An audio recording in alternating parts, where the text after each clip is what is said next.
क्या आप जानते हैं कि संसार में सबसे बड़ा दान कौन सा है? लोग सोचते हैं कि सोना दान करना सबसे बड़ा दान है।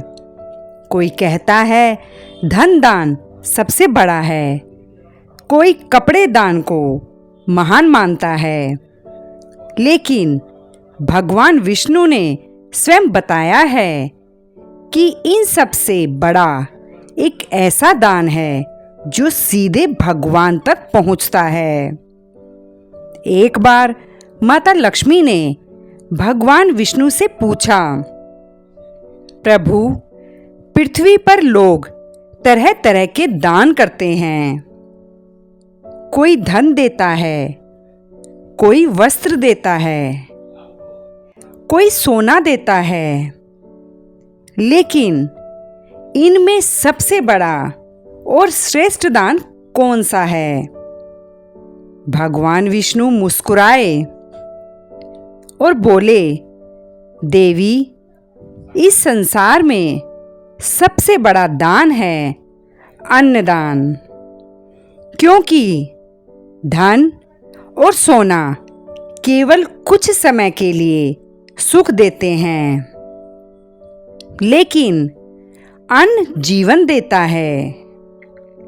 जिस इंसान के पास भोजन नहीं होता, उसके लिए दुनिया की सबसे बड़ी दौलत एक रोटी होती है।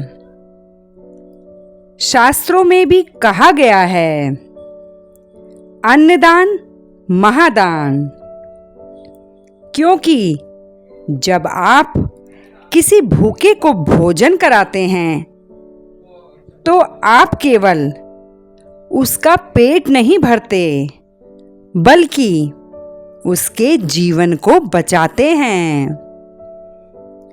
पुराणों में बताया गया है कि जो व्यक्ति सच्चे मन से अन्नदान करता है, उसके घर में कभी अन्न की कमी नहीं होती।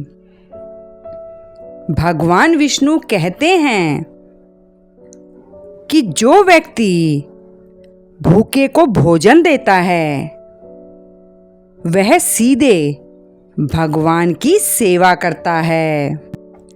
कहा जाता है कि जब किसी गरीब या भूखे को भोजन मिलता है, तो उसकी आत्मा से निकली हुई दुआ सीधे भगवान तक पहुंचती है, और वही दुआ इंसान के जीवन में सुख, शांति और समृद्धि लाती है।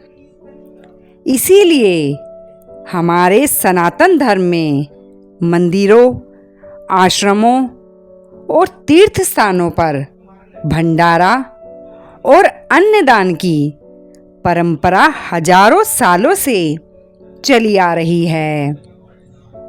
जो लोग जरूरतमंदों को भोजन कराते हैं, उन पर माता लक्ष्मी और भगवान विष्णु की विशेष कृपा होती है। इसलिए अगर जीवन में सच्चा पुण्य कमाना चाहते हो, तो समय समय पर भूखे को भोजन जरूर कराओ, क्योंकि इस संसार में सबसे बड़ा दान न सोने का है, न धन का है, बल्कि सबसे बड़ा दान है अन्नदान। अगर आप भी भगवान विष्णु और माता लक्ष्मी में विश्वास रखते हैं, तो कमेंट में जरूर लिखें, अन्नदान महादान, और वीडियो को लाइक और शेयर जरूर करें।